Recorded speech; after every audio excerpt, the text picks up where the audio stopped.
한양대학교는 독해랑 논리가 훨씬 더 높아요. 성대보다. 논리 비중도 거의 독해랑 맞먹어요. 한양대학교는 거의 독해랑 논리가 거의 다라고 생각하시면 돼요. 그리고 최근에 한양대학교가 문제가 계속 어려워요. 좀 내려가는 경우가 없거든요. 한양대학교는 원래 저희가 이렇게 말하거든요. 롤러코스터. 되게 어려웠다가 다음에 엄청 쉬웠다가 또 어려웠다가 쉬웠다가 이랬거든요. 계속 어렵게 나오고 있어요. 최근에는. 코로나 이후에는 계속 어렵게 나오거든요. 수학도 굉장히 어렵게 나오고 있어요. 그래서 한양대학교는 준비를 좀 많이 하셔야 되고, 여기도 보면 선형대수랑 공학수학 비율이 다른 학교에 비해 좀 높아요. 여기 공부도 좀 많이 하셔야 돼요. 지금 공학수학 배우니까. 그다음 한양대학교는 간호학과는 일반 편입에서는 간호대 출신자만 지원할 수 있어요. 간호학과는 한양대 간호학과는 간호대 출신자 아니면 지원 자격이 없어요. 한양대 일반 편입만. 한양대 학사 편입 간호학과 말이에요. 그거 주의하시고요. 여기 학업계획서 쓰는 거 아시죠? 2차에서 학업계획서 쓰는 건데 여기 보면 역전현상 많이 일어나요. 내가 필기시험에서 합격권 안에 들었는데 3명 뽑는다 그래서 3등 안에 들었는데 내가 떨어지고 바깥에 있는 학생이 붙는 경우. 그게 역전현상이거든요. 그게 좀 다른 학교에 비해서 많이 나와요. 그래서 여러분 학업계획서 좀 많이 신경 써야 돼요. 한양대학교뿐만 아니라 뭐 다른 데도 마찬가지지만 아무래도 성균관대학교가 1차에 바로 보잖아요. 학업계획서를. 학업계획서 비중이 그나마 다른 학교에서 조금 떨어지는 게 성균관대학교고 나머지는 2차에서 보니까는 많이 중요해요.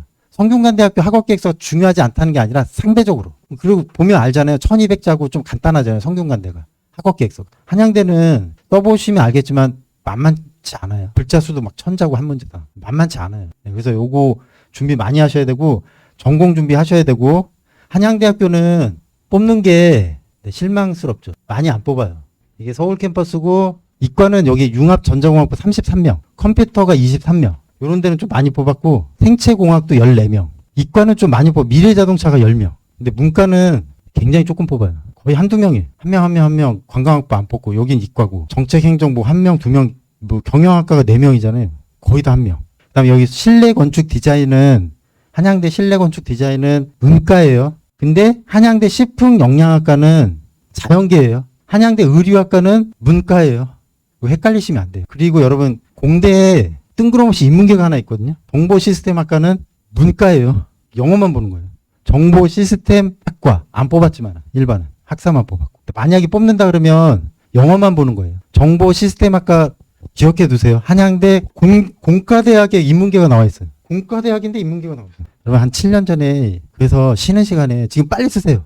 그런 적 있거든요. 정보시스템 문과다. 여러분 지금 내가 문과 학생이면은 모집 요강 볼 때 여기 다 뛰어넘죠. 그럼 이쪽을 볼 거 아니에요. 그럼 이과 학생들은 이렇게 보다가 인문계라 그러면 안 쓰죠. 영어 100%면 이과 학생 안 쓰죠. 그러면 문과 학생은 여기를 잘 몰라요. 정보 시스템이 문과인지. 문과예요. 안 뽑아서 그렇지. 만약에 뽑으면은 생각해 보세요. 체육학과가 1명 뽑았네. 그럼 체육학과는 문과랑 똑같이 봐. 체육, 스포츠산업, 연극영화과, 예술체육대학, 체육대학인데 인문이에요. 실기가 없어요. 다. 셋 다. 여기서 체육학과가 통틀어서 제일 낫다고 보셔야지. 문과 다 통틀어서. 체육학과 1명. 여기도 다시 보셔야 돼요. 왜냐하면 빵명 뽑을 때가 많아요. 안 뽑을 때가 많거든요. 모집 요강 나올 때 다시 보셔야 돼요. 뽑는지 안 뽑는지. 한양대 체육학과 54점인데 붙었어요. 이거 진짜 얘도 2020 그 학생이랑 똑같은 연도. 코로나 첫 해. 코로나 있다 그래도 뭐 낮은데 뭐 다 들어가는 건 아니잖아요. 네, 어쨌든 이 학생이 붙었어요. 그때도 1명 뽑았어요. 최종 합격했고. 근데 다 이 말 듣고 쓰려고 했는데 그 다음에 안 뽑았어요. 그 다음에도 안 뽑고. 여기는 안 뽑을 때도 많아요. 체육학과는. 그래서 나올 때 보셔야 돼요. 쓸 사람만. 네, 관심 있는 사람은. 관심 없는데요라고 하는 사람은 그냥 별로 이렇게 신경 쓸 필요 없고요. 근데 관심 없더라도 여기 점수인데 붙었다 그러면 관심이 있을 수도 있잖아요. 한번 뽑는지 안 뽑는지 한번 보면. 아니 체육학과도 이렇게 하면은 사람들이 다 몰리잖아요 라고 하는데 여러분 상식적으로 생각해 보세요. 내가 90점대고 80점대면 체육학과를 쓰겠어요? 내가 체육인이 아니면? 썼다고 쳐. 제가 볼 때 거기 안 남아있을 거예요. 8, 90점대인데 다른 학교도 붙었을 거 아니에요. 뭐 서강대도 어디도 붙었을 거 아니에요. 그러면 굳이 한양대 체육학과를 가겠냐고요.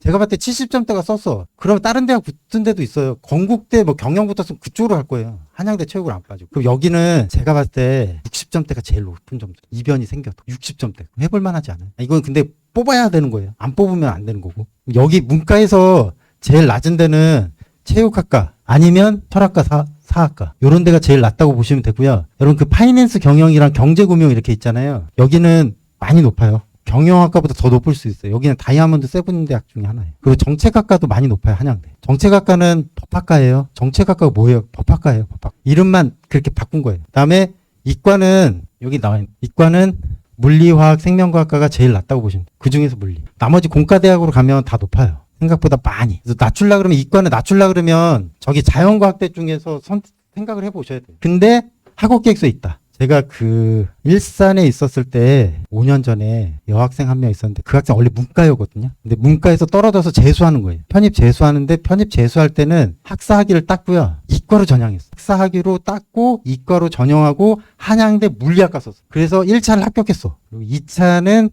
학업계획서는 이런 말 해도 되는지 모르겠는데 돈 주고 맡겼어요. 그 학업계획 대필. 돈 주고 대학원생이면 돈 주고 이렇게. 그래서 합격했어요. 최종 합격. 이거 실제 있었던 일. 알아서 물리학과 써서 네가 어떻게 할 건데 뭐 아는 것도 없잖아. 너 알아?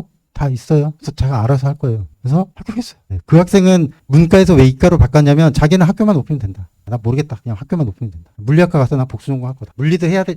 여러분 복수 전공은 1 전공이 물리잖아요. 그 다음에 2 전공이 뭐 경영학과 그러면 둘 다 하셔야 돼요. 물리를 포기하시면 안 돼요. 그럼 학사학위 다 안 나오는 거예요. 그건 주의하셔야 돼요. 1 전공은 다 살리는 거예요.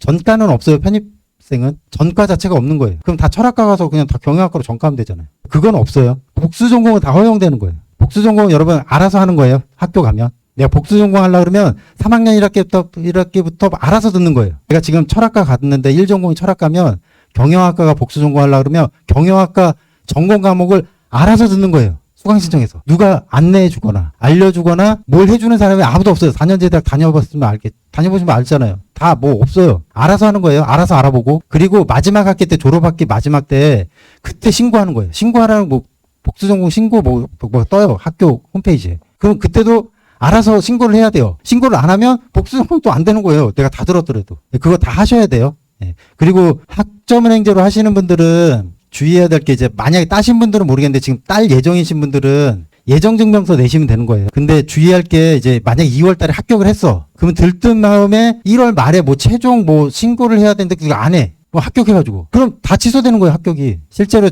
광운대학교 법학과 학사 편입으로 붙은 학생 3월 30일 날에 합격 취소됐어요. 한 달 다녔는데. 실제 있었던 일이에요.